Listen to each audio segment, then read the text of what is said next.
theater course this week. I thought this week we'd do more videos about theaters, start answering some of the questions that we get asked a lot of.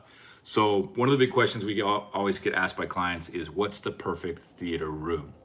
And usually what's happening is, unless you have that dedicated room, usually what's happening is clients have a room like a bedroom that they're thinking about repurposing into a theater, or you have an open room. That may be the more common of the two scenarios. You have an open themed room, maybe like a game room where you're gonna have a pool table or an air hockey table, maybe you have a bar, and then you have a theater area. Or it may even be a room where we've got to transform it a little bit. So it's like a living room where we've got to make it look like a theater when it's movie time, but kind of hide it when it's not movie time, okay?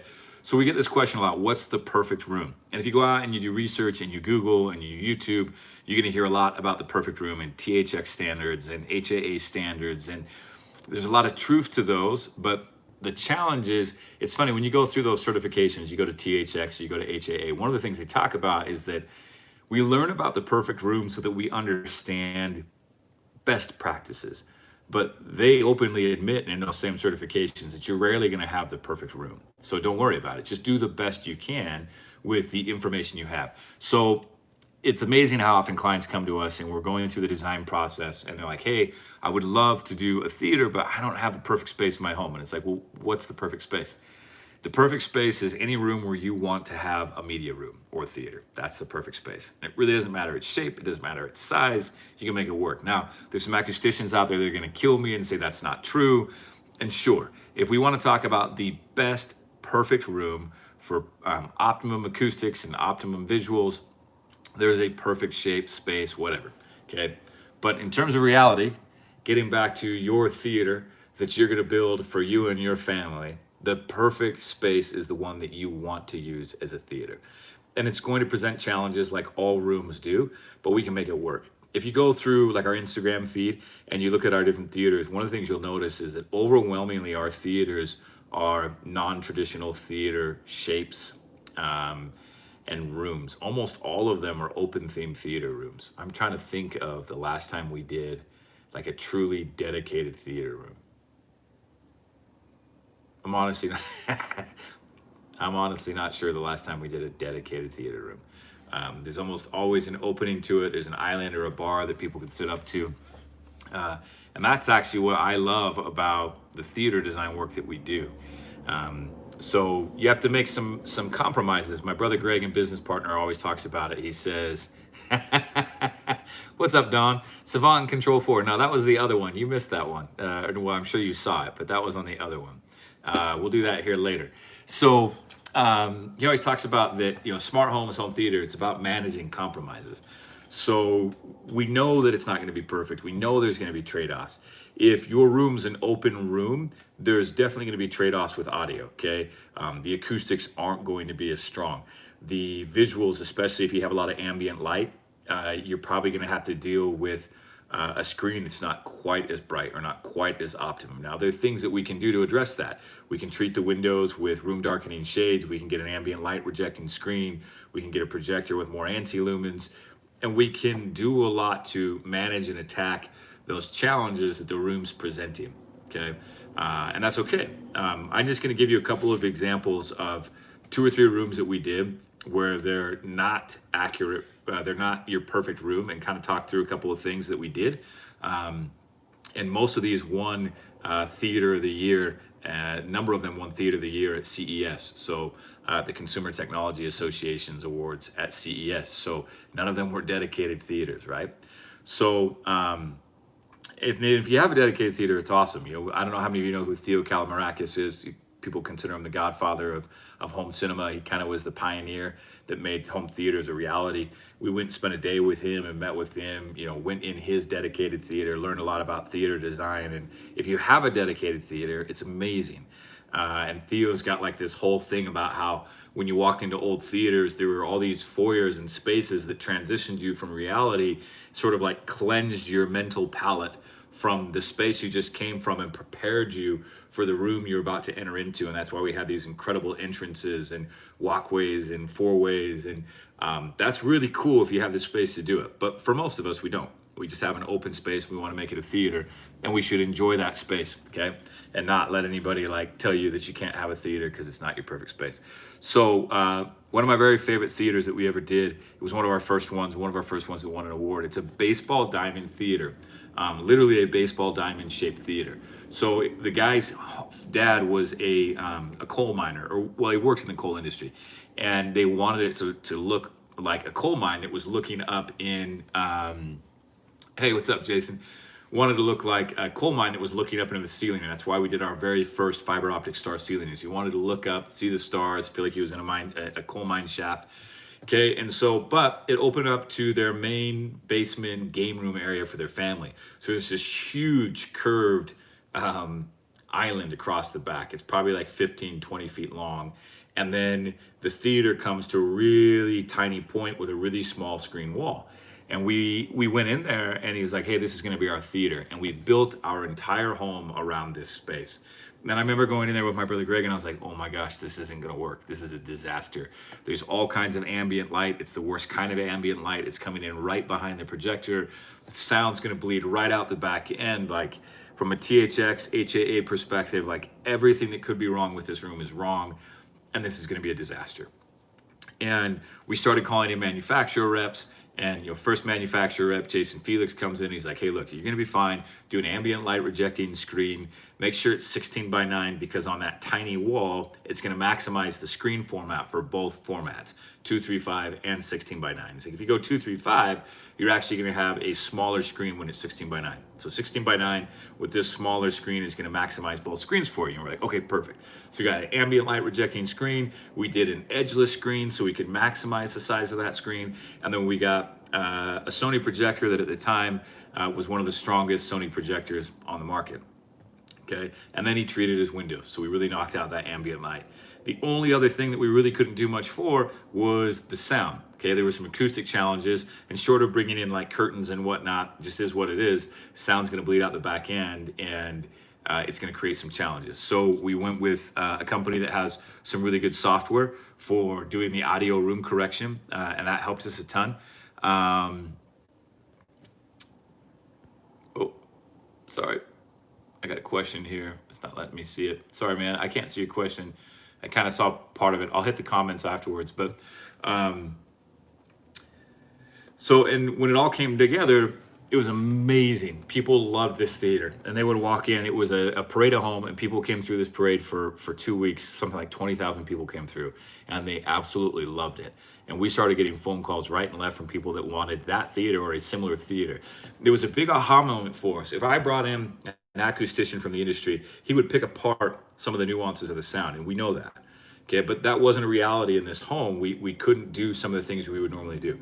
Likewise, the video looked amazing, but it's not as crisp and as sharp as it would be if we had a dedicated room. Okay, there are some challenges that although we made a bunch of adjustments, we couldn't 100% overcome. That client absolutely loves his theater. And funny, his dad paid about 3 times for his theater, and he invited his dad over the first night to see the movie with him and kind of show off for his dad. His dad was so impressed with it, his dad wanted to upgrade his theater, which was more of a dedicated theater with a lot more expensive gear. So my point in that is that you can do a lot with a non-dedicated space, okay? So we had a client that came to us, and they said, this is the space that we want, and it's a top floor of like a townhome that overlooks the mountains. Okay, so in front of you are sliding glass doors and a view of the Wasatch Front, these beautiful mountains. Okay, and then behind them, of course, is a wall, and the wall, of course, is where the screen has to go, and you got to put the speakers behind the screen. And this is their dream home, and like, how we love this space, but we're kind of disappointed because we have to set up the whole room to face the screen wall behind us, but the view's out those windows in front. And we know that the right thing to do is put the speakers in the wall, and we're going to have an acoustically transparent screen, and we're going to face away from the view. Then we talked to him about it, and we're like, look, the thing that you want most is to enjoy the view. So let's rethink this a little bit. The way you're going to use your space is to look at this beautiful view and get excited about going snow skiing. So maybe it's worth making some compromises, again, managing compromises, and not having quite as good of sound, although it's going to be really good, and maybe not having quite as big of a screen, but returning the room so it faces out those windows. And what you'll do is have a roll down screen that comes down in front of the windows and puts your speakers in the ceiling. Now, I know somebody hearing this is going to go, I can't believe you recommended to a client that they put their speakers in the ceiling. We recommended that because it was clear what the client wanted most was to have the room set up for the view. And what they wanted second was the theater. So we designed that theater so that the whole space looked out the windows, screen came down, we did a Starry Night ceiling, and then they had speakers in the ceiling. And they absolutely loved it. Not once have they called us and said, my speakers don't sound good. Mark Coyne, what's your favorite paint and color for walls and ceiling for a home theater? I prefer darker paints and flatter paints. So definitely not a high gloss, it's more reflective. So if you can do a solid color, at least on the screen wall, a dark color on the screen wall, whether that's a dark blue or a black or a gray, it's gonna help the reflection on your screen. You'll be amazed at how much screen reflection you see on the ceiling if it's a white ceiling. So sometimes it is what it is. That doesn't fit the aesthetics of the home, so you do a white ceiling. But if you have a dark ceiling, you'll be amazed at how much that cuts down on reflection off of the ceiling. And if you think about that, we want reflection coming back from the screen. If there's reflection from the ceiling coming down, then that's interfering with the light. So we want to minimize the reflection from the paint colors. So we like darker colors, but sometimes it doesn't work with aesthetics. So again, you just do what you got to do. So one final example, okay? I had a client, he was actually a builder that we built most of these theaters for. It was his own personal home, and he wanted it to look kind of like a spaceship. So he wanted it to look like a Star Wars or Star Trek sort of command center room. And you've probably seen some of the photos online. But here's the cool thing. He knew that there were some acoustic challenges in the room, but he didn't have the budget to go spend $25,000, $50,000 on acoustics, which is cool if you do. You will absolutely hear a difference, but not everybody has that, okay? So what he did, same kind of thing, open theater, there's a bar across the back. He's got a whole bunch of steel support beams in the ceiling, so it minimized our locations for speakers. And we had to do a lot of weird things with speakers and ceilings and less speakers on walls, other than the 3 speakers across the front, okay? And we put both of his subwoofers behind the screen because we couldn't find other places in the room to put them. And then for acoustics, he literally made acoustic panels from scratch. He bought, some 3/4 inch plywood. He bought some like foam stuffing at a hobby store, and then some fabric that he stretched over that and made these cool looking panels. And then he backlit them with rope light, and he put those panels all over the wall. Again, if we went to an acoustician, he would tell us that we could have placed those in different locations, and absolutely that would have made a bigger difference on the theater.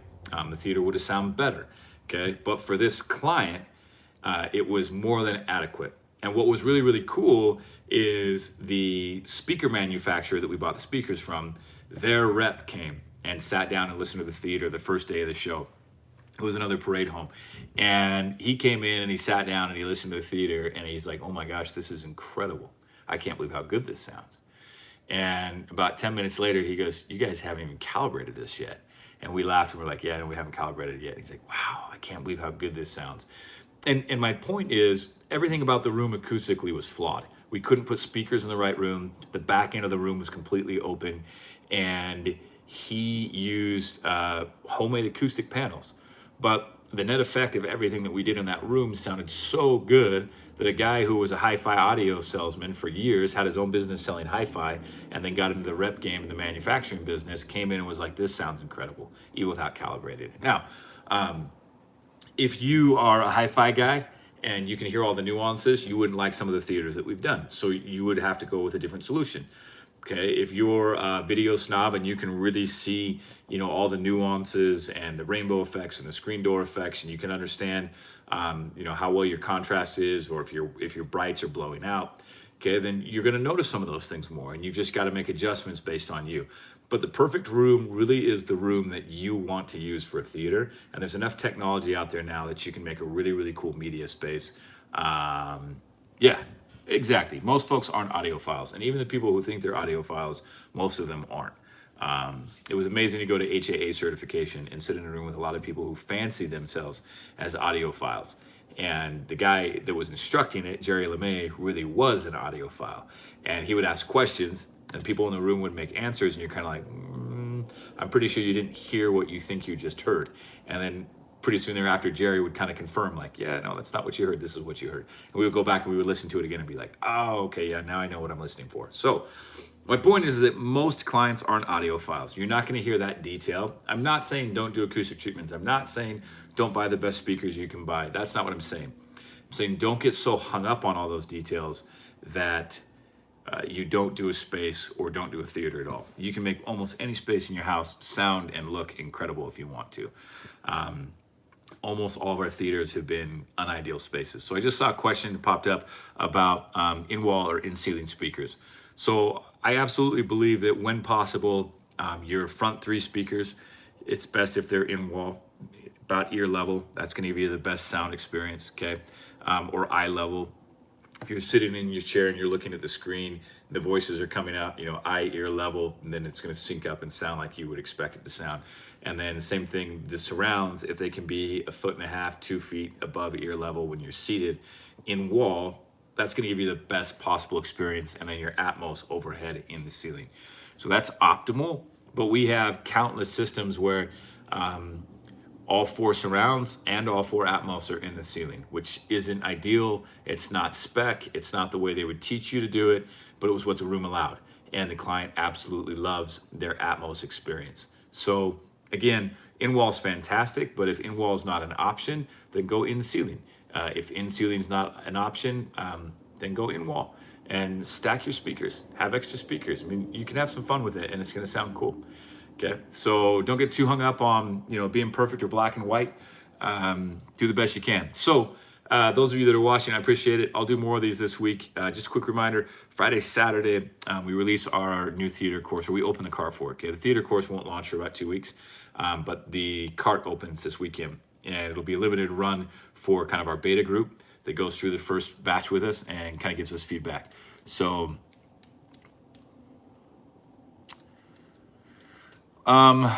Tristan, yeah, I like acoustically transparent screens because of speaker placement.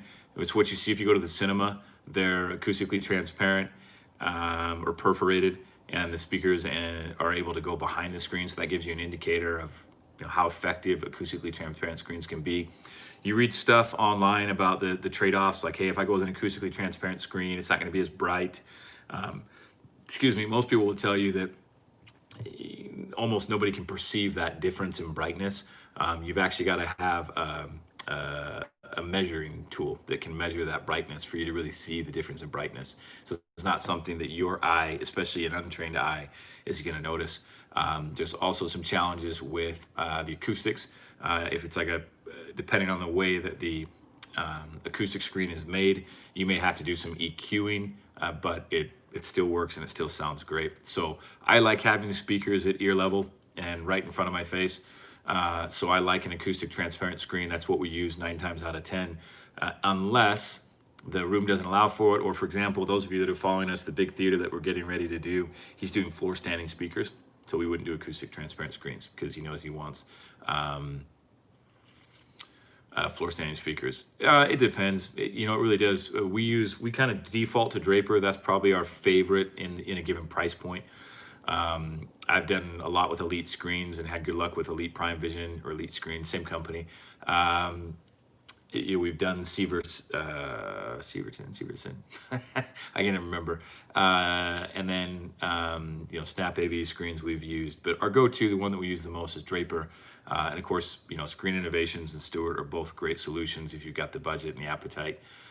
But we usually use Draper. One of the things I like about Draper is they have an ambient light rejecting screen that's also what they call a nano perf. So it's technically an acoustically transparent screen, although it's a little different tech. And a lot of times it's hard to find those in the same screen. So we'll use that a lot. I have used it a lot with a lot of our clients, and they've always really enjoyed it. So if you got any other questions, I'm going to hop off. But if you got any other questions, hit me up here real quick before I hop off. I try and figure out why it won't let me see the comments. Oh, here we go. I'm learning.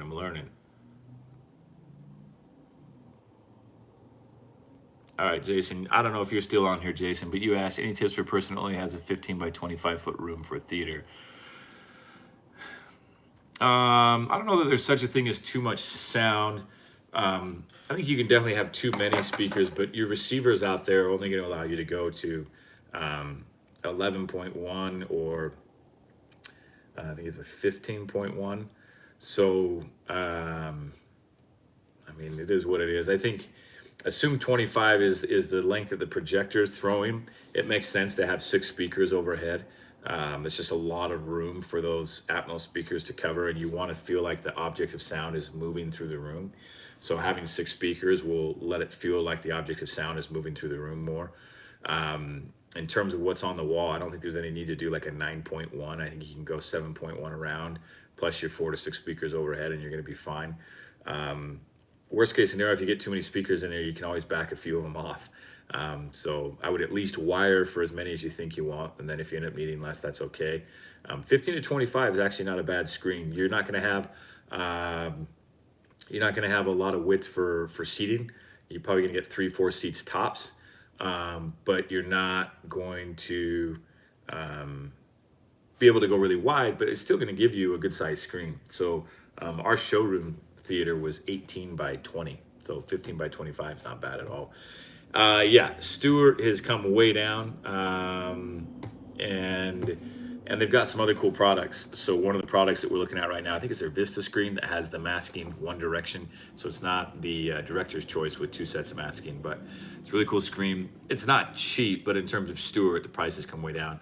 And then Stewart does have some less expensive solutions that people are big fans of. So anyway, all right, guys, I'm going to hop off. And if you're interested at all in our theater course, be sure to check the link in the comments.